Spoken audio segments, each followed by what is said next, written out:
Greetings. This is Content Evolution New World. Delighted to have you with us. This is the eve of Labor Day 2024, and we're delighted to have you with us. Mike, um, we have been at a number of topics, but this one seems very timely at the intersection of both what the calendar is showing us and what's happening. Labor is transforming right before our eyes, right? We're in the midst of it.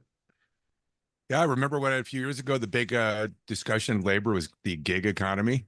And now we're kind of moving beyond the gig economy to the augmented employee economy, Yeah, I mean, yeah, in hopefully. some ways, people moved out to do gigs, and then the gigs moved back into the organization, and then the organization, started to, I'm making up a word here, gigify itself, all right, in terms of, the way that it actually approaches work. And, we've talked about the fact that traditional job descriptions uh, either are currently being revised or they'd actively need to be considered being revised because, just replacing a person that has departed an organization through attrition or a better opportunity or Right. retirement or some other life event. It doesn't mean that you should necessarily immediately just replace Charlie with another person doing exactly the same thing, because it's changing so rapidly that Susie, that used to take all of the things that we used to know about our salespeople and what they were doing, is now being handled by Salesforce, right? And that's a platform substitution. We can imagine AI kinds of things. And in terms of, let's talk about the people who are doing physical labor. Um, I'm in the middle of working with Chris Beaumont in Japan on healthcare automation that's taking place there, and we will see substitution of embodied intelligence, physically making, adaptations for what was being done by people, being done by systems. I don't want to say robots, right? Because, there's a whole, bunch of stuff that is not appropriate in terms of talking about that, especially, the humanoid robot kind of Right. one-to-one substitution. It'll probably decompose into, look, it's time to take your medicine, and a little cart shows up next to you, right? That has, some stuff that you probably ought to be doing. It has nothing to do with, anthropomorphizing, the technology into, human per se. Could, I mean, if that was Oh, necessary, but there better be some functional reason, to want to do that. Okay, so I just went on a little detour there. that's all right. All detours are welcome here. They contribute to the whole. Um, but no, I think, as we've talked about this is, I think we talk about labor now, and I think in many cases that you're right, the contact with folks that kind of think about our folks who are working in factories, physical jobs, carpentry, construction, etc. Um, and if you look back at the history of that labor movement, this was, to say that it was long, hard fights to get some sort of, equitable treatment of workers is an understatement. And I think, at the same time as we've kind of moved through the early phases of the digital age with, computational power and networking, being applied daily by workers, I forgot, couldn't get the precise split right between where we are today, right? The percentage of folks when I was a kid, going to school and college, you know, you were looking for a white collar job, right? In many cases, as that generation that would be going to college to get something other than, the job that had been traditionally done or expected in the family for, decades. I don't know where that split is now, but I think, the number of information workers or white collar workers has grown so much. We've kind of forgotten, or not forgotten, the power of and the importance of labor in the form of manufacturing jobs, et cetera, is, you know, I would say, we were talking about this the other day. It seems that in the last few years, there seems to have been a resurgence, right, both in interest and power in the positive sense for appropriate representation of workers and fair and equitable treatment. I don't think it's nostalgic. I think we're finding that, so many of these jobs, so many people grew up with not having visibility to the importance of those sorts of jobs, of manufacturing jobs, et cetera, that it's now hopefully kind of come back and maybe going to stay a little more permanent in many people's minds, right? The importance of those roles. Go ahead, I John. think that what happened was during COVID, we classified an entire part of the population that was in the workforce as essential workers. All right. What did that mean? Essential worker meant you had to show up to do it. Right. You Right. could not, put yourself on a screen like we're doing right now Mm-hmm. and just teleconference your way through the pandemic. Right. It was no.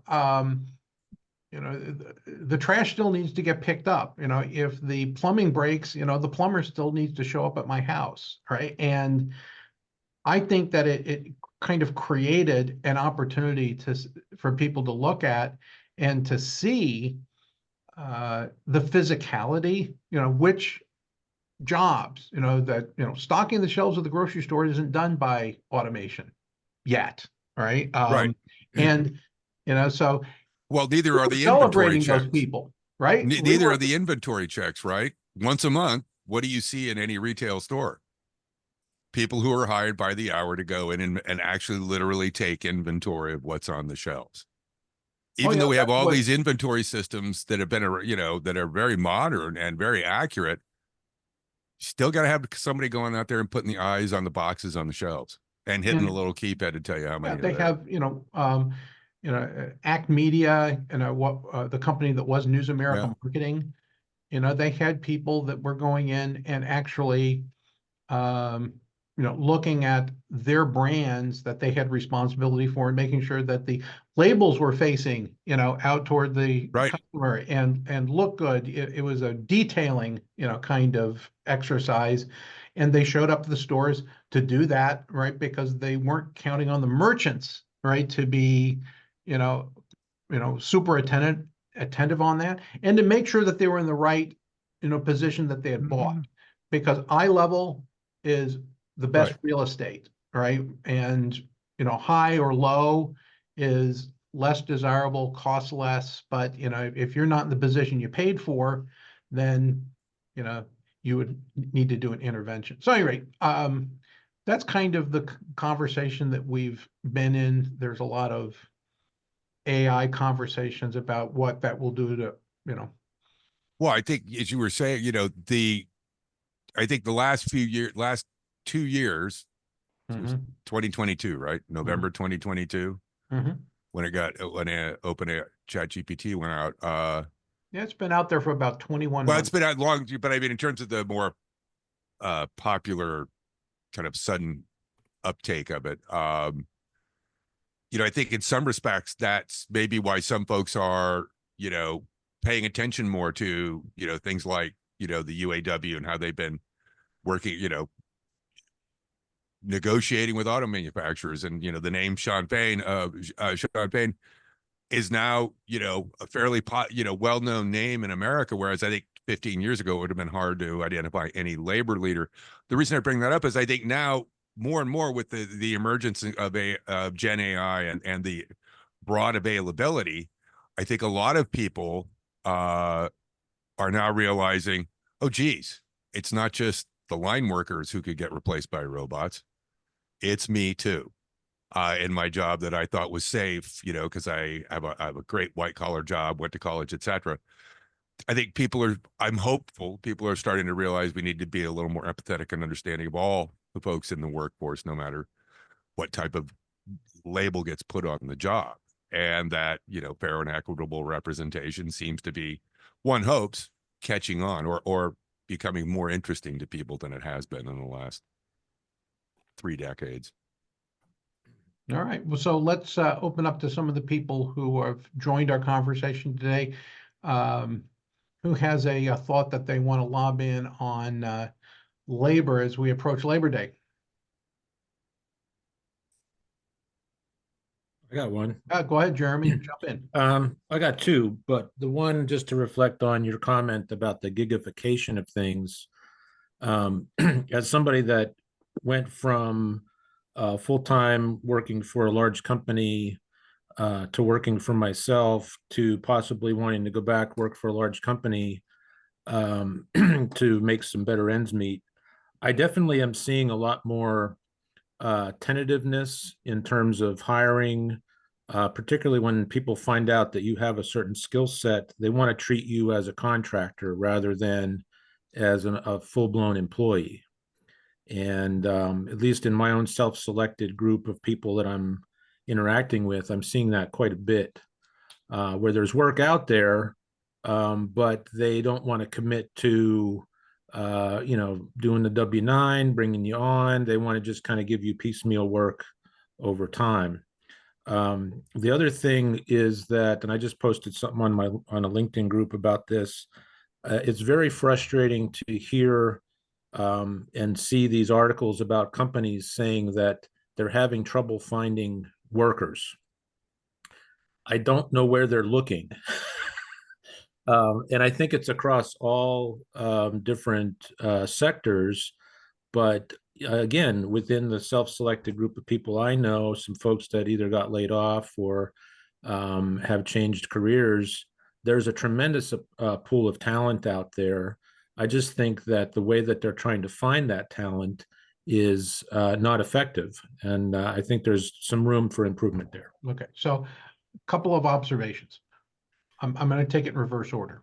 The narrative that we can't find workers is, setting up an opportunity to say, oh, well, then we're going to automate these things, or we're going to do it a different way, right? As opposed to hiring more people. So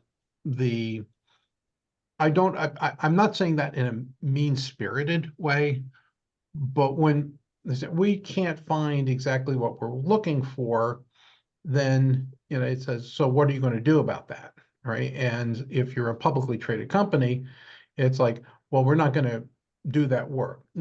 That's not going to happen, right? Mhm. It's going to get done a different way. And as I said, it could be platform, it could be the people who are there are augmented in some way to be able to do more work, right, across the existing workforce. There are a number of different things that could happen. Number two, 20 years ago, I was sitting in a senior leadership team where the head of IBM HR was, addressing us about, the things that were likely to come. And, one of the, points that was being made was, look, when you look at how we spend our time, if you take all the time that we spend during a week and say, here are the things that the organization would like to get done, and here are the things that we do because we're a big company. So how much of my time is in other people's meetings or in doing some other, piece of compliance, right? And then here's the actual thing that the person was hired to do. They, said, look, we're spending, 3/5 of our time doing things other than what the person was hired to do. All right. So we can imagine a moment in the future, which is, if that's the case, I only need the person doing what they're supposed to be doing 2 days a week, and we're going to get rid of the other stuff. Right.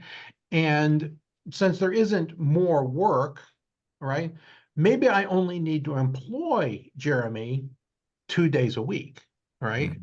And so he's a fractional worker, right? He's good at what he does. So we should give him the opportunity to spend 3 days, you know, doing what he does well for somebody else. Maybe that's in our ecosystem, right? So maybe we can actually even help Jeremy get placed, right, at other places in our value chain that are good for us. And, at one time, General Electric was pretty good at that at the top level. When somebody was going to make manager, they would put them into the ecosystem of interests. They say, hey, you're not going to make a senior executive here, but we can make you president of this other company that is in our value chain. All right. And so that'll be good. McKinsey was good at that. So point is, they were already thinking about fractional. They said, we will need to change the laws so that a fractional employee can receive a fractional benefits package or a fractional pension from that company. And we don't have the mechanisms to allow us to do that, but we think we need that. We think we need to go in that direction. How can we shape an environment that would allow that to come into existence? That was 20 years ago, right? And it still doesn't, we still haven't fixed it. Okay. We haven't figured out how to do that the way that was being described at the time. So I just give you some insights. That's a sufficiently old conversation that even though it was internal, I don't, it externalized itself, eventually and so on. Does that make sense, Jeremy? Yeah, no, I totally get it. It's and I think the way that we work today with all of the tools that we have online has, I always tell people in my field, audio video, the good news is that the technology is cheap and very powerful. The bad news is it's very cheap and very powerful. So yeah, that's right. Everybody's got access to the same tools. I mean, at one time, because I always had a portfolio of things that I was doing, even though I worked for large companies. As I said, you don't want all of my attention. And why is that? Is that given what I do for a living, is you want me to be in an elliptical orbit with what's happening deep inside the company, because you want me to go out and find new things and bring them back. All right. And so when I'm in that, close loop around, I'm dropping things off. Right. And I'm finding out some things. I'm getting some information about what you're looking for now. And then I go back out. Right. And I said, if I land, the guy who was running creative at Hallmark Cards used to call this landing on the giant hairball of Hallmark. He said, to do what I do for Hallmark, I cannot land on planet Hallmark and get, stuck in the giant hairball. I have to be in orbit, right? And, later, I discovered that late, that metaphor. So I said, yeah, that's what I've been doing. And that's what I like to do. That's what I want to continue to do. The sheer face of climbing up the corporate ladder is less interesting to me than this orbital status of being able to navigate internal, external. And that was a, characteristic of things that I wanted to do, projects that I would take on. I liked it when it was cross-functional, when it was cross-disciplinary, when it was cross-business unit, better than just doing it, for, one group, right? And always having different things happening, 5 or 6 things simultaneously, which, leads you to understand why I do this. Okay, why content evolution is an interesting, playground for me, because it's always different. Other thoughts? Ed, welcome to our call. We're glad to have you with us. Thanks, Kevin. Any of this sound familiar? Any thoughts that you would like to share relative to the broad landscape of how labor, work, is changing? Yeah, thank you. And I think just the thing that I keep thinking about is, something feels very different now. And I think what it is that historically, and maybe this is obvious to everyone, but I just keep thinking about it, is that historically things have been automated that didn't necessarily, take much thought, or they started with someone's, very deep understanding of how to do something and would create something that could automate a process.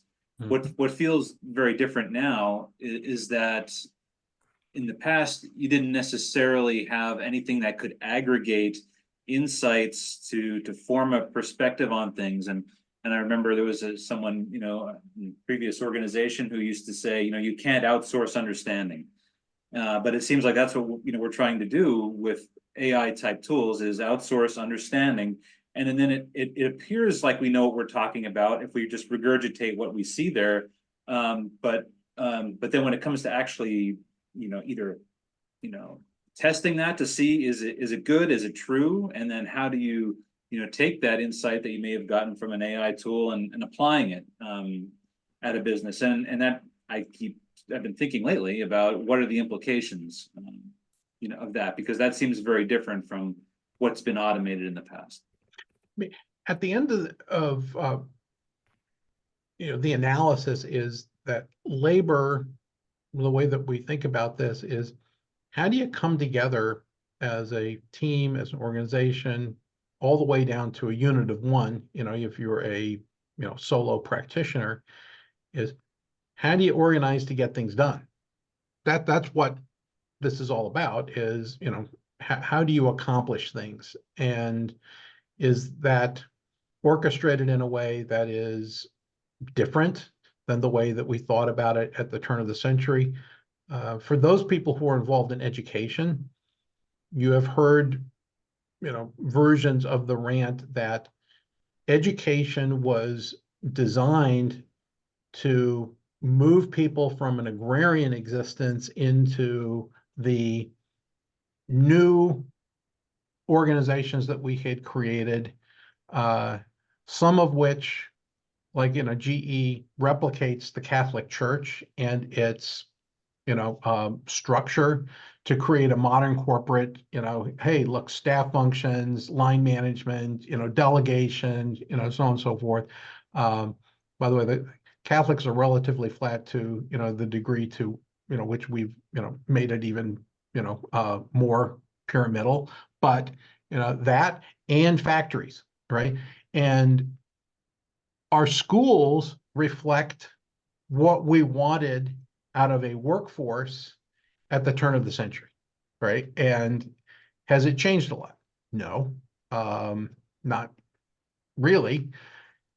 I think that there are forces underway that are going to say, perhaps the skill sets and the aptitudes and the things that we're going to need going forward are going to force us to think about changing the way that we, you know, bring you know, young people through the process. Prensky, you know, who is with us, you know, from time to time, has written a book about this, just got back from China. You know, he's got a particular point of view. There are lots of points of views out there, but I would just assert that this time and motion notion is beginning to give way to something different, because I think our needs are going to be different, right, in terms of how we come together to accomplish things. Doug, I think that you probably have a point of view about this, especially relative to the technology that connects us in healthcare, but, you know, join us. What do you think? Yeah. So here in Kansas City, where I live, there's the DeBruce Foundation. Thank you And for Kansas City. I was born there on the Missouri side. So just, I just want to acknowledge that it's a good place on the planet. Exactly. And everything's up to date in Kansas City, as they say in the Oklahoma musical. But yeah, the DeBruce Foundation, they're you know, trying to help people you know, in this, to look at facing the ever-changing workforce. You know, and so they, you know, they do an analysis. Okay, what are the skill sets you need? You know, I think there's close to 1,000 different occupations according to the Department of Labor. And you know, what skill sets do you need for that? And you know, where's labor going? You know, I kind of asked the question. I wrote this blog, and you know, now that Labor Day is coming up, I think I'm going to modify it a little bit. But Labor Day 24, you know, what's going to happen when robots and AI cost $15 an hour to operate and do at least 50% of human labor, right?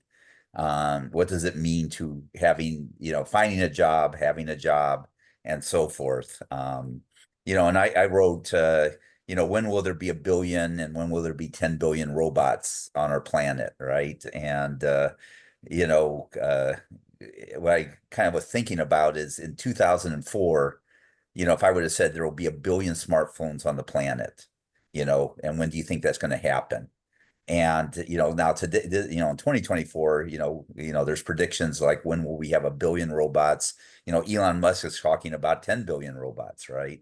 And you know, what was more difficult to achieve, or what is more difficult to achieve? You know, having the goal of in 2004 to have 1 billion smartphones on the planet, or in 2024 to have 1 billion robots on the planet. And FYI, we had 1 billion smartphones in 2011 and 5 billion smartphones, people having smartphones in 2022. So, you know, and in 2020, in 2004, you know, the processing power, you know, of, you know, that in the teraflops cost a little bit under $100 billion. You know, the IBM Blue Gene, you know, fastest supercomputer on the planet. You know, that costs $100 million, and now we have, you can buy you know, the equivalent teraflops, you know, for like $1,000 or less. So you know, what happens in the next 10 to 20 years with labor, and when you know, AI and robotics can take over this. So Sure. these are things I'm thinking about.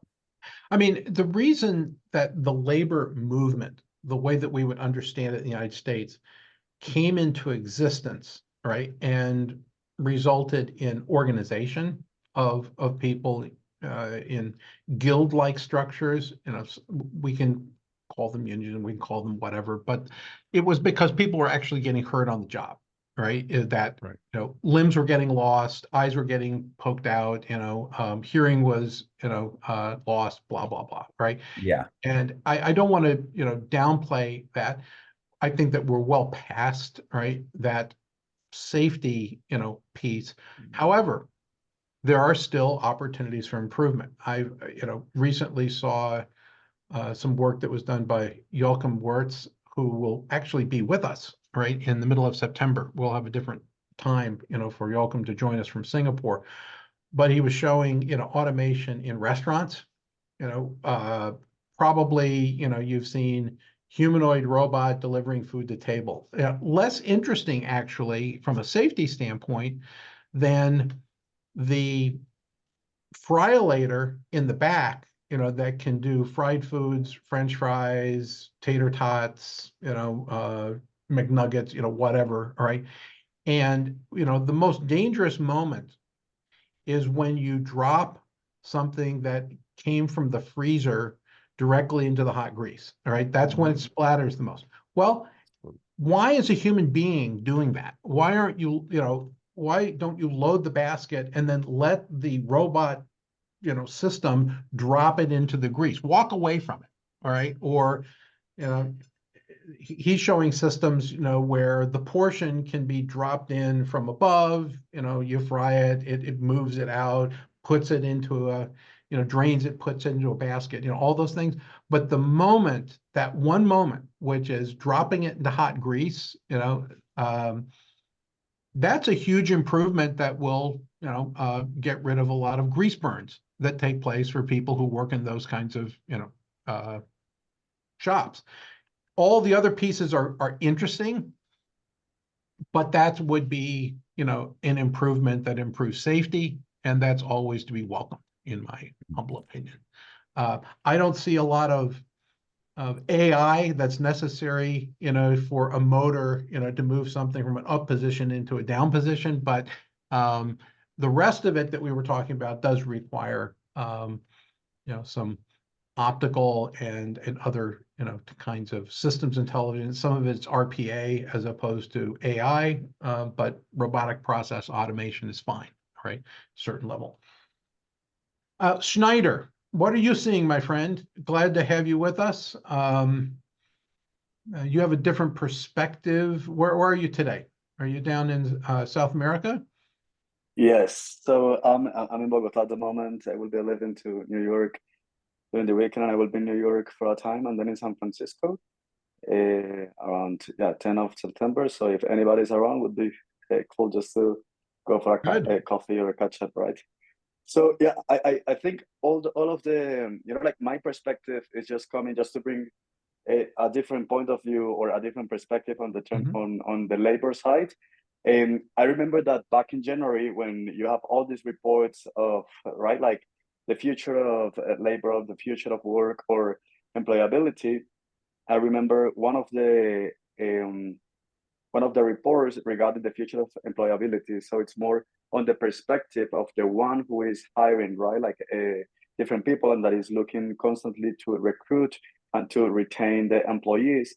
And there are four growth opportunities at a glance on the future of that employability. And I will just mention them very quickly. The first one is always on upskilling. So it is very important that like, and I mean I'm quite young, and I know that my generation and also younger generations every time looks more for companies or organizations that are very or constantly adapting or thinking on how they can upskill the company their employees capabilities, right? So I think that this part of education, and this is very cool because actually this really changed the paradigm, or this really challenged the current paradigm of education. Because when we are talking about always on upskilling from companies, means that now many companies are not, like they are creating these cycles inside the company for education. So the training, they are not expecting high schools or universities or other institutions to form or to educate their worker, but actually they have already like a kind of university or college inside the company, so they can create. They just look for specific abilities on the profile of the employee, and then they just grow it up or upscale it from the inside, which is very interesting because before it was more like the companies outsourcing this kind of education. Now it's already part of the organizational structure or the company structure. Then the second one is new age necessities, which is more focused on what are the needs, right? Like how we can craft the profile of a person and how we can just keep up to date with the new necessities, which is kind of aligned with the first one. The third one was flexible futures, which is every time people wants more flexibility, right? And flexibility is shifting to be part of a perk. Like flexibility till in the past was kind of, yes, this is a perk of this kind of job or of this job position. Now for new generations like mine, or for generations like mine, flexibility is not a perk. Flexibility is an expectation, right? So when you talk about and when you analyze that flexibility is an expectation for younger generations and for people that is just starting their life or in their, let's say, junior or mid-senior career, it is very important to understand how they can, like mix this part of not working for a life, but a work that actually works for your life. It's a different shift in the paradigm that is not job the most important thing in life, but it's actually just a complement of what life is as a whole.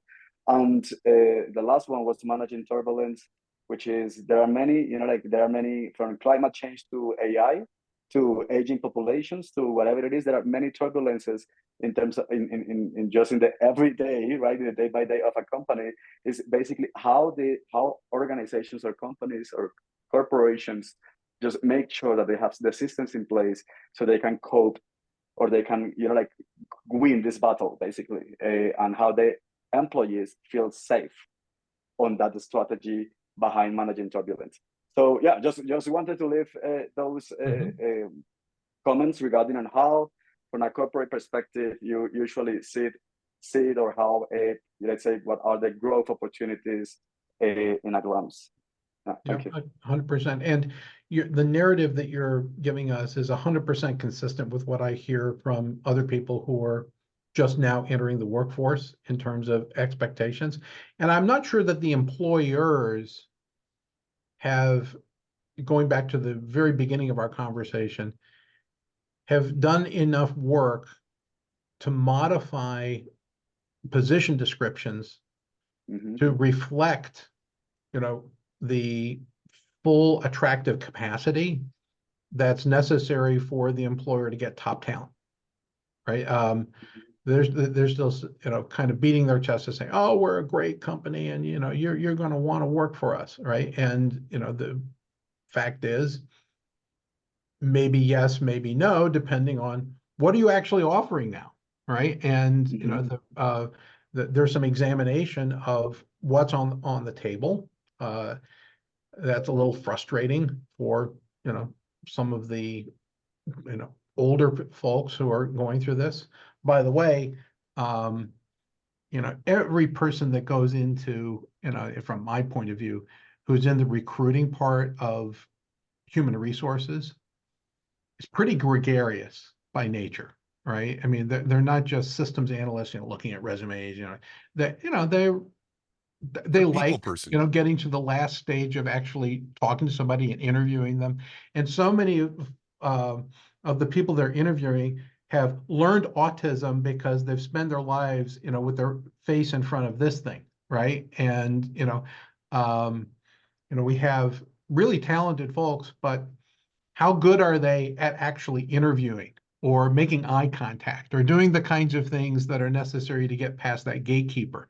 And I suspect that there's a lot of talent that's getting missed because it doesn't get through that first filter, right? And we need to get over it because this is the new crop of humans, right? And they're just calibrated differently. So with that Well, said, thank you, Schneider.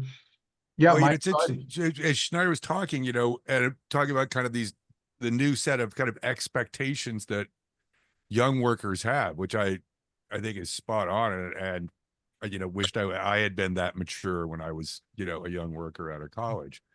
But it was interesting that to see that we've heard a lot about there's Schneider brought it up too, alluded to it, and you've mentioned it earlier, Kevin, right? There's still when you look around, still being a perception of lack of employees. I got a lack of a great pool of people to go hire, new prospects, etc.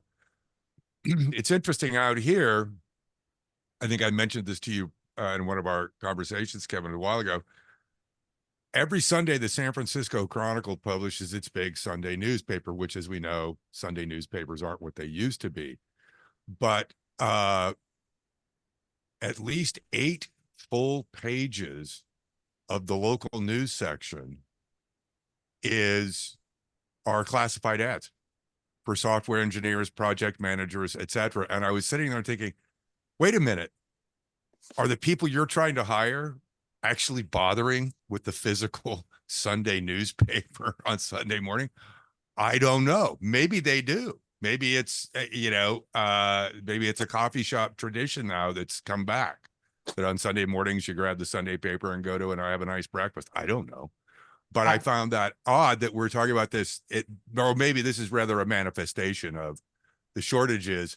I'm going to put my want ads for workers everywhere, including a physical newspaper. They may simply be, or it's giveaway. satisfying a legal requirement that, this job has to be posted, all right? And the fact that they turn to print to do it is, oh, let's make sure that nobody ever sees this, right? We really don't want to hire. So there are obligations kind of like, yes, we are merging with this other company, so we're going to take out, a little ad, all right, but we actually don't want anybody to know that. So we're putting that in the, Saturday edition of the paper, right? Because nobody reads that, all right? They read the newspaper on Sunday, right? Not the big edition, the moderate, all right, edition that gets put out these days, whatever, right? I'm just saying, I always look at that and say, what are they actually trying to accomplish, right? How many jobs are posted that they're actually going to fill internally anyway, but they were, forced through, certain compliance regulations to put it out there, right? And they have no intention of actually looking at an external. Yeah. I mean, there were a lot of more with companies that we've read about recently that are moving to Austin. or to Texas or to other states. So there's probably quite a bit of there what you're saying, They're Kevin, going to have which to make is- more Austin to get more companies into Austin, right? It's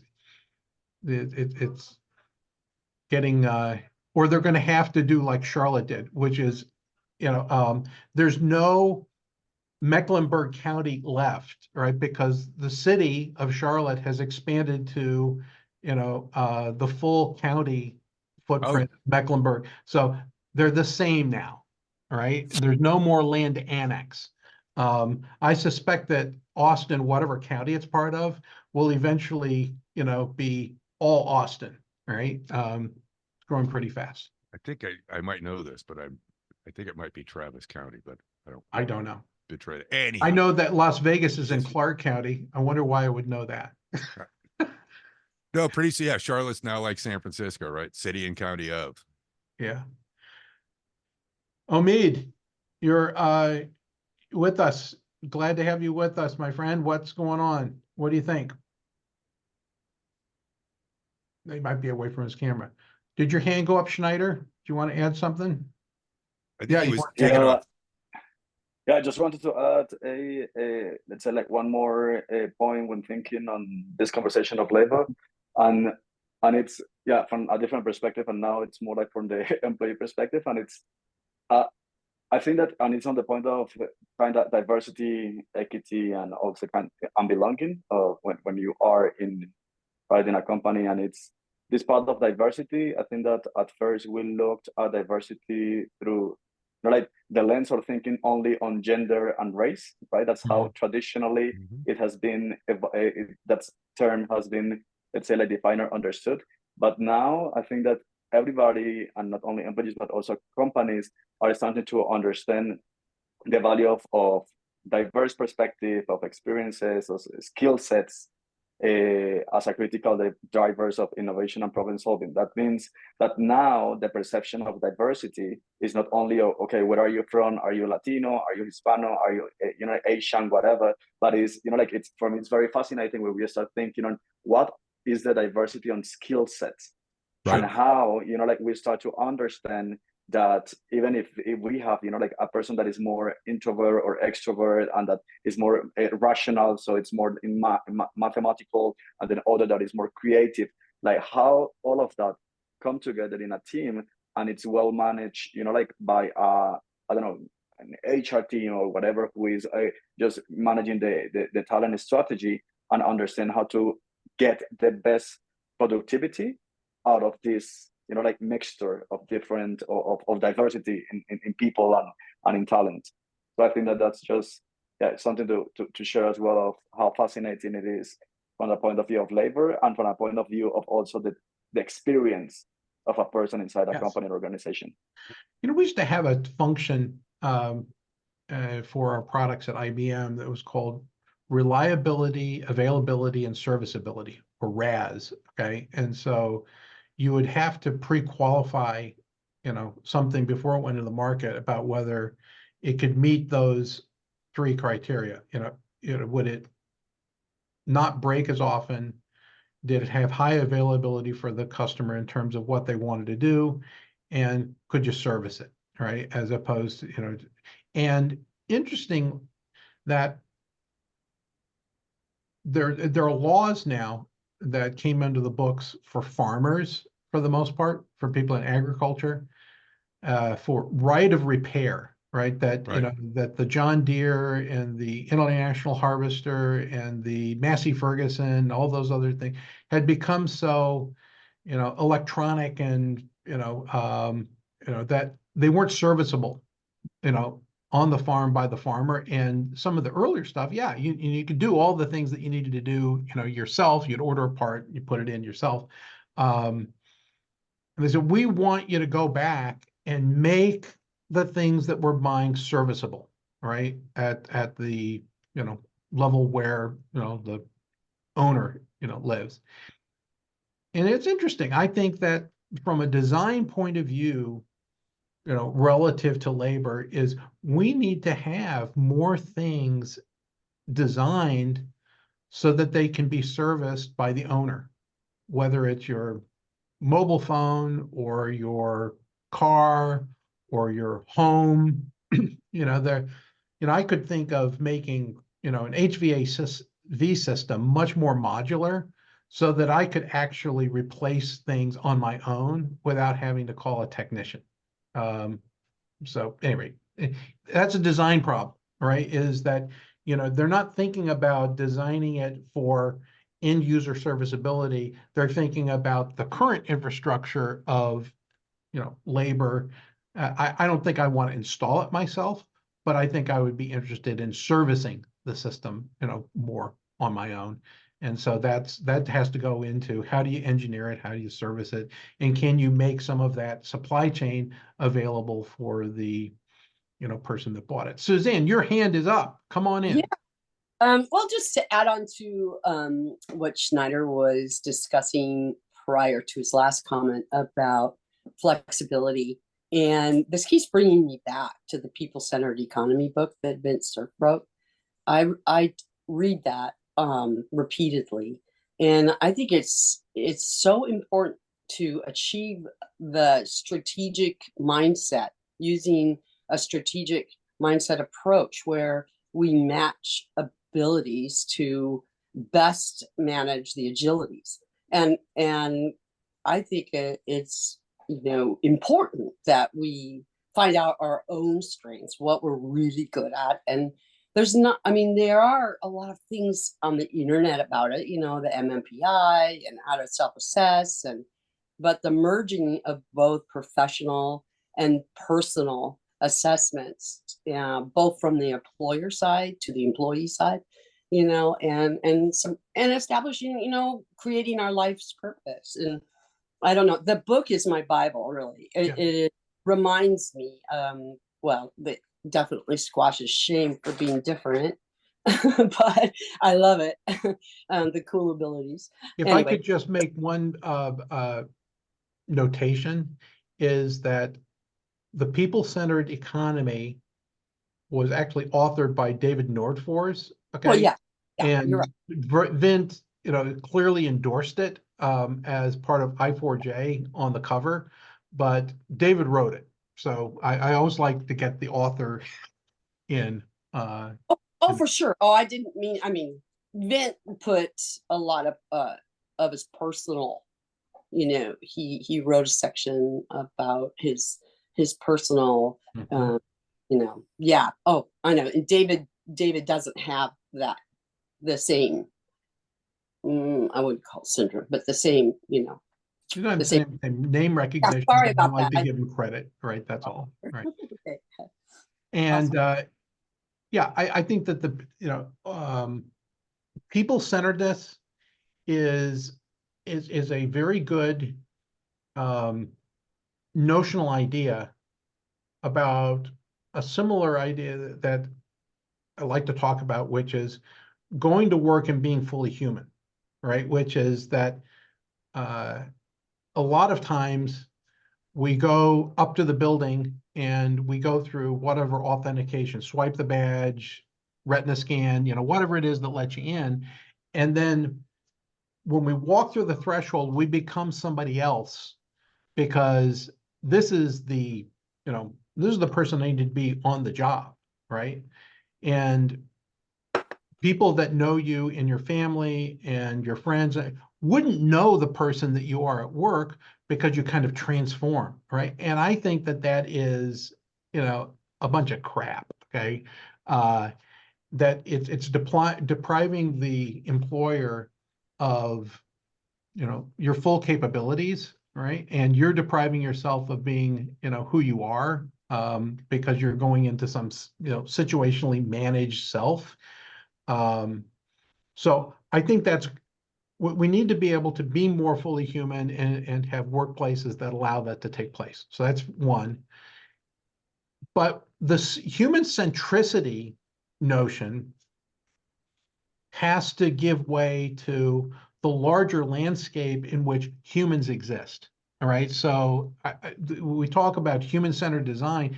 If you only continued to do that, you would be ignoring the larger context in which humans exist, right? And so we need some Earth-centered design too, or some, solar system or what, you want to go into space, human-centered is not going to continue to win the day, all right, as, as a concept.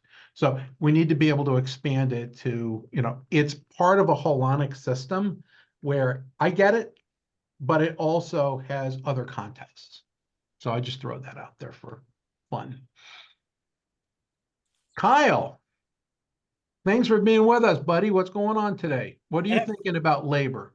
I have thoughts. And sorry, I was off camera. I was driving. Are any of your thoughts AI enabled? He's fully AI enabled. It's one of the things when I do my TikTok lives at night, one of the things that I've been saying a lot is, oh, right, I've got to remember I don't need to use my brain anymore, right? That when I immediately go into that mode of like, I've got to figure something out, I'm like, no, I don't need to figure it out. ChatGPT can figure it out, and then I can deal with what it figured out, right? So here's what I'm thinking about with all this stuff.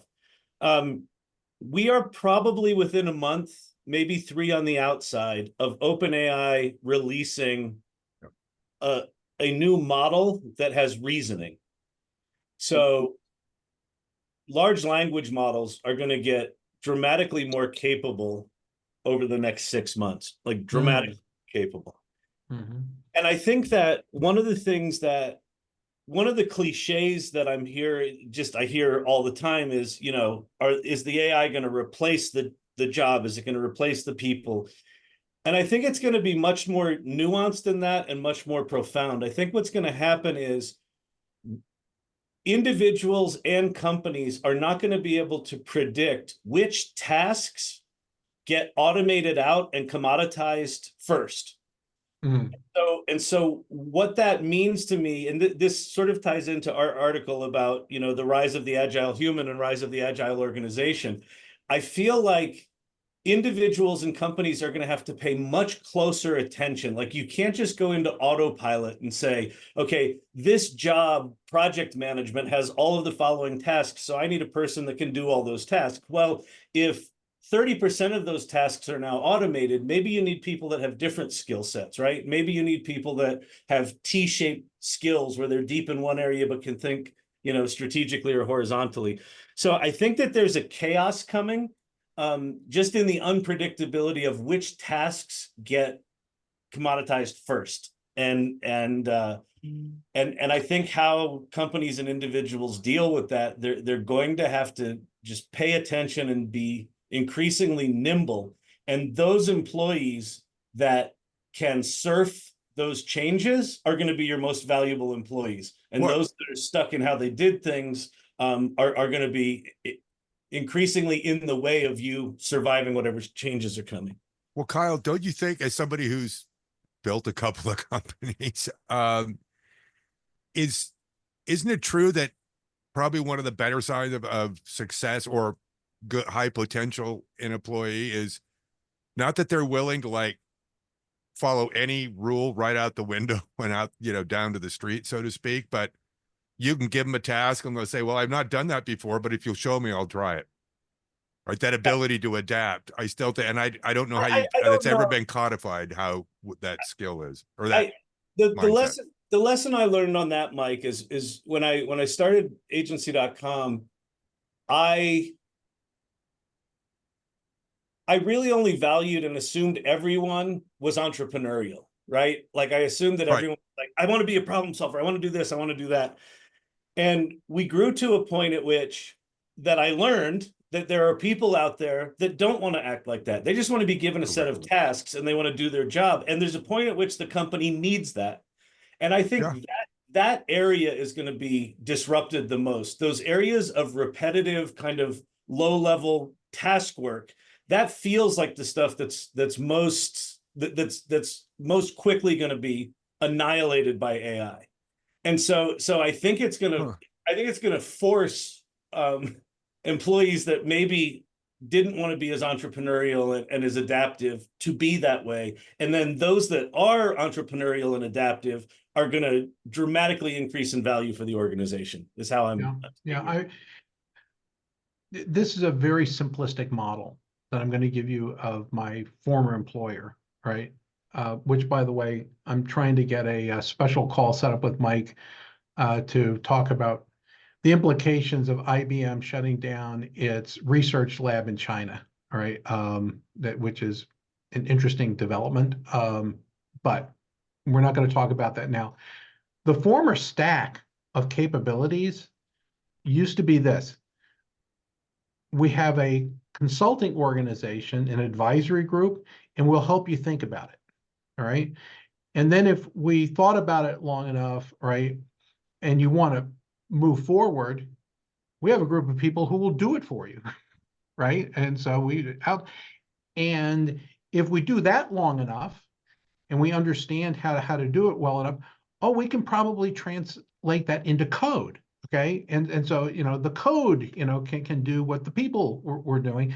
And by the way, we make some machines that will run that code, and we have a finance business over here that will help you buy it.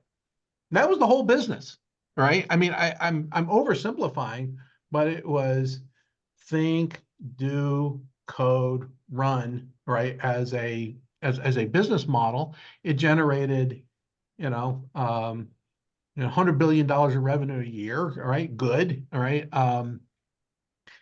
What we're working with right now is we're working with tools that will help you think about it, okay? In addition to help you, do it and blah, blah, blah. So we didn't have, companions. We had other people that would do that in the consulting or advisory or people inside the business. Now we have a tool set that's going to help you think about it. And that's a breakthrough. It's different.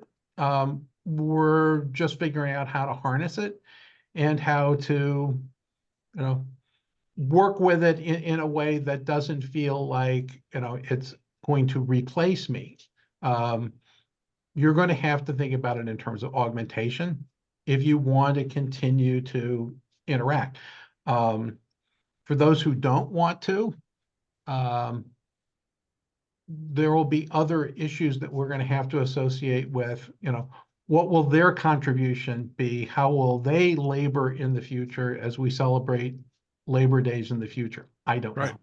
I don't have any idea, but it's people's roles are changing, and you're going to have to decide what is the level of engagement that you want. Go ahead, Kyle.